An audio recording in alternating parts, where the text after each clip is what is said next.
શંકા જાગી અને પ્રેમી બની ગયો સાયબર ગુનેગાર। સાંભળીને નવાઈ લાગશે, પણ અમદાવાદના એક યુવકે પોતાની જ પ્રેમિકાનો ફોન હેક કર્યો।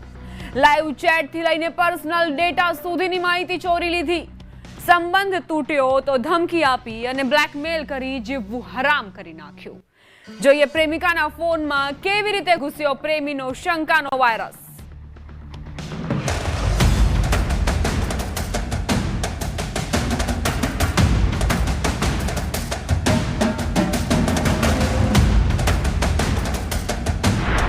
न टेक्निकल नो जाणकार, न ऊंची डिग्री करी प्राप्त, तेम छतां प्रेमिकानो फोन कर्यो हैक। सांभળી નવાઈ લાગશે, પરંતુ શંકાવશ થયેલા એક પ્રેમીએ પોતાની જ પ્રેમિકાનો ફોન હેક કરી દીધો। ઘટના અમદાવાદના બાપુનગરની છે કે જ્યાં 37 વર્ષીય યુવતીનો સોશિયલ મીડિયા પર સંપર્ક થયો દર્શિલ શાહ સાથે। બંને વચ્ચે ઓનલાઈન વાતચીત અને બાદમાં મિત્રતા બંધાતા સંબંધ પ્રેમમાં પરિણમ્યો અને વાત છેક લગ્ન સુધી પહોંચી ગઈ। તદુપરાંત બંને એકબીજાના ઘરે અવરજવર પણ કરવા લાગ્યા, પરંતુ આ દરમિયાન દર્શિલના મનમાં જાગી પ્રેમિકા પર શંકા કે શંકાવશ થઈ દર્શિલે પ્રેમિકાનો ફોન હેક કરાવ્યો, જેથી યુવતી કોઈની પણ સાથે વાતચીત કરે તો તેનો સંપૂર્ણ ડેટા દર્શિલ પાસે આવી જતો। એક દિવસ અચાનક પ્રેમિકાને આ વાતની ગંધ આવી જતા બંને વચ્ચે ઝઘડો થયો અને યુવતીએ દર્શિલ સાથે તમામ સંબંધો તોડી નાખ્યા કે દર્શિલ રોષે ભરાયો અને તું મારી નહીં તો કોઈની નહીં તે ઈરાદા સાથે દર્શિલ અવારનવાર યુવતીને ફોન કરીને પોતાની સાથે સંબંધ રાખવા માટે દબાણ કરતો અને ધાક ધમકી આપતો હતો। યુવક દ્વારા એનું વોટ્સઅપ હેક કરવામાં આવેલું હતું। ત્યારબાદ કોઈ કારણોસર બંને વચ્ચે બનાવ બનતા એ લોકો છૂટા પડી ગયેલા હતા। ત્યારબાદ પણ યુવતીની ક્યાંય પણ સગાઈની વાત આવતી હતી અથવા તો યુવતીને બ્લેકમેલ કરવા માટે થઈને યુવતીના ભાઈને સ્ક્રીનશોટ ને બધું મોકલતો હતો। યુવતીને દબાણ કરતો હતો કે ભાઈ તું મારી જોડે વાતચીત કર। જેના 8 મહિનાથી બંને સંબંધમાં હતા। જાણવા મળ્યા મુજબ યુવતીનો ફોન હેક કરવો અને વધતા જતા મનભેદના કારણે બંનેના સંબંધો વણસવા લાગ્યા અને યુવતીને પોતાના સંબંધો વિશે પરિવાર તથા મિત્રોને જાણ કરી દેશે તેવી ધમકી આપતો હતો। તદુપરાંત યુવતીના ભાઈને ફોન કરી તેના ચારિત્ર્ય વિશે વાતો પણ કરી હતી। જોકે બંનેના સંબંધો સંપૂર્ણ તૂટી ગયા છતાં યુવતી માટે અન્ય યુવકના માંગા આવતા દર્શિલ ત્યાં પહોંચી જતો અને પૂર્વ પ્રેમિકા વિશે ખોટી ભ્રામક વાતો કરતા યુવતીના સંબંધ થતા પહેલા જ તૂટી જતા। જે આરોપીએ જે છોકરીનું સોશિયલ મીડિયાનું વોટ્સઅપ એકાઉન્ટ છે, વોટ્સઅપ એકાઉન્ટ પોતાની સાથે રાખીને છોકરી પછી કોની જોડે વાત કરે છે, શું કરે છે, તમામ ચેટ્સના સ્ક્રીનશોટ લઈને છોકરીને બ્લેકમેલ કરતો હતો। અનેકવાર દર્શિલને યુવતી સહિત તેના પરિવારજનોએ સમજાવ્યો, છતાં તે પોતાના હઠાગ્રહને ન છોડી શક્યો। અંતે યુવતીએ પોલીસની મદદ લેતા પોલીસે પણ તાત્કાલિક પગલાં ભરી દર્શિલ વિરુદ્ધ કાયદેસરની કાર્યવાહી હાથ ધરી હતી। અમદાવાદથી નવીન ઝા, ન્યૂઝ 18 ગુજરાતી। જૂનાગઢના દાતારના જંગલમાં ફરી એકવાર ગુંજ્યો પુષ્પારાજનો કિસ્સો। કિંમતી ચંદનના વૃક્ષો કાપીને લાખોના ચંદન વૃક્ષોની ચોરી કરતા શાતિર ચોરોની ગેંગનો એક સભ્ય હાથ લાગ્યો કે ખુલ્યા ચંદન ચોરીના એક રાઝ।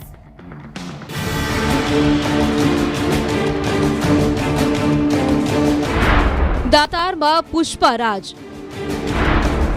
3 મહિનામાં બીજી વાર દાતારના જંગલમાં ચંદનની ચોરી।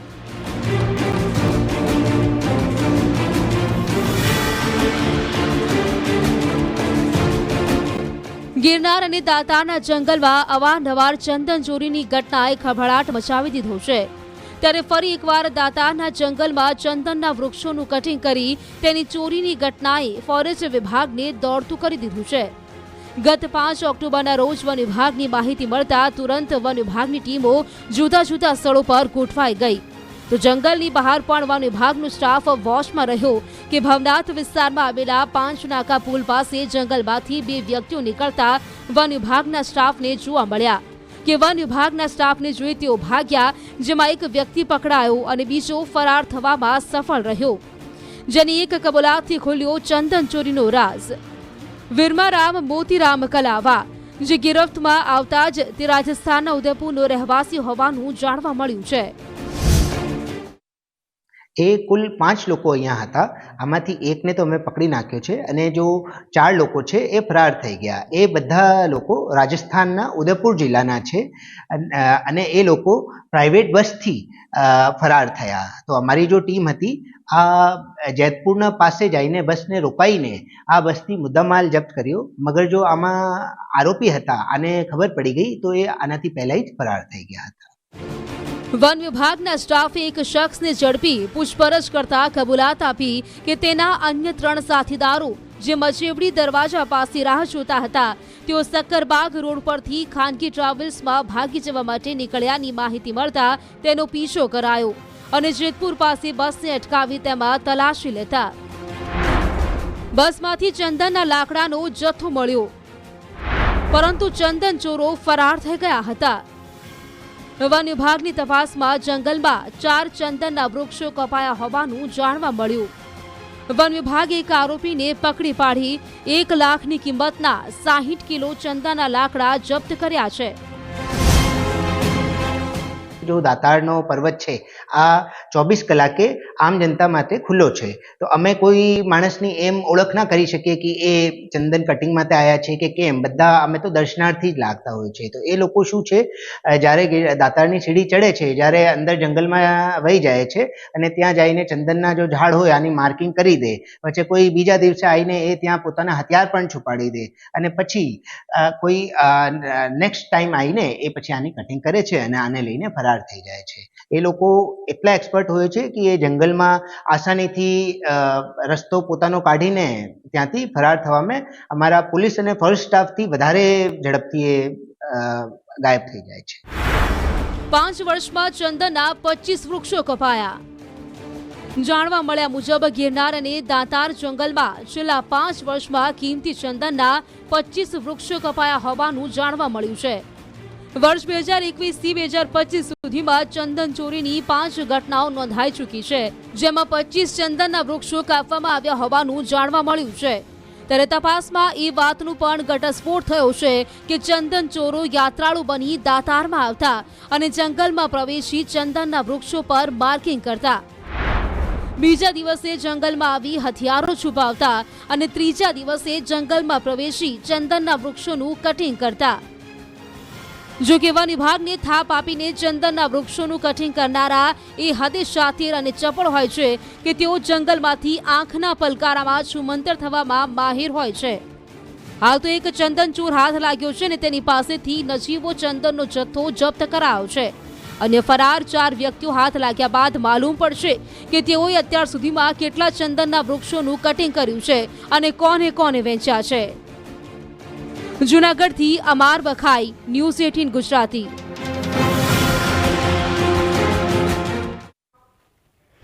નાણાં, મોહ અને દેહનો ખેલ. જ્યારે દોસ્તીના મુખોટા પાછળ છુપાય છે ખંડણીનો કાળો ધંધો. સોશિયલ મીડિયા પર થઈ મિત્રતા, પહોંચી હોટલના બેડરૂમ સુધી અને પછી શરૂ થયો બ્લેકમેલનો ખેલ. જૂનાગઢના એક નિવૃત્ત આરએફઓ સાથે ખેલાઈ ગયો ખતરનાક હની ટ્રેપનો ગેમ પ્લાન.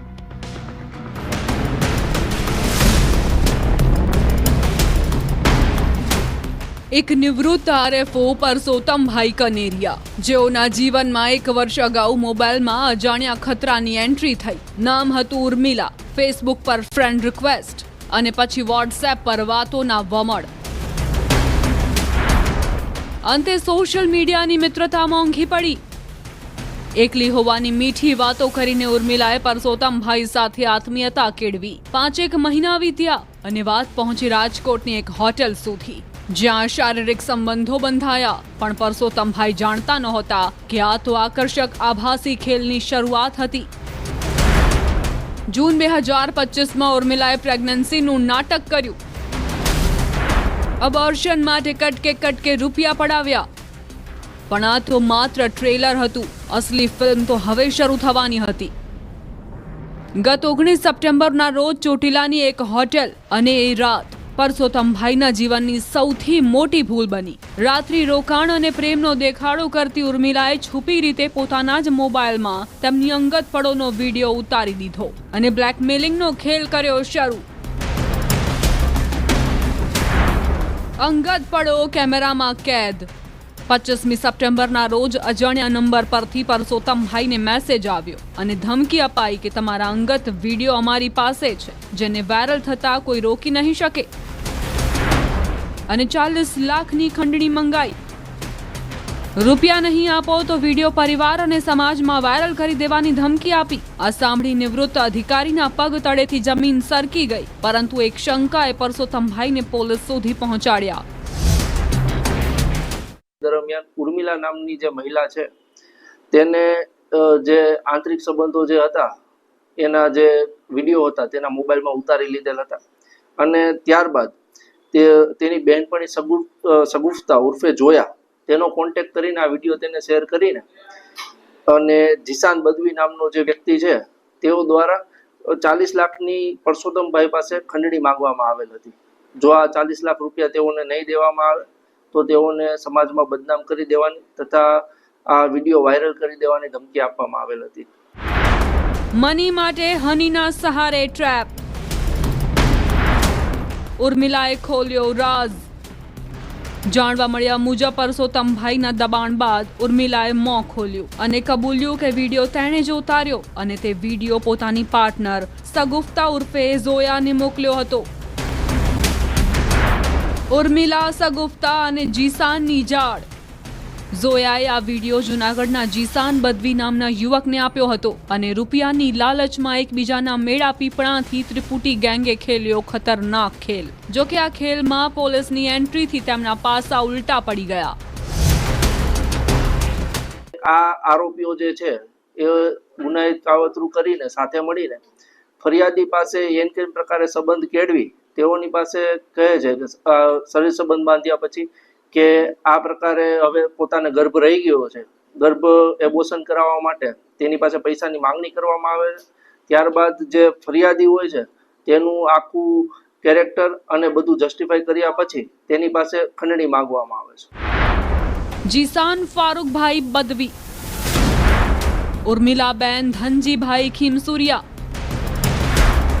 સગુફતા ઉર્ફે ઝોયા શેખ એ 3 વ્યક્તિઓ કે જેઓએ એક સુનિયોજિત પ્લાનિંગને અંજામ આપી લાખો રૂપિયા પડાવવા કાવતરું ઘડ્યું. આમ સોશિયલ મીડિયા પર દેખાતી મિત્રતા ક્યારેક મોતના જાળમાં ફેરવાઈ શકે છે. જૂનાગઢ પોલીસે હની ટ્રેપ ગેંગને પકડી પાડી છે અને એ તપાસમાં લાગી છે કે આ ત્રિપુટીએ કેટલા લોકોને પોતાના શિકાર બનાવ્યા છે અને કેટલા રૂપિયા ખિસ્સા ભેગા કર્યા છે. જૂનાગઢથી અમાર બખાઈ,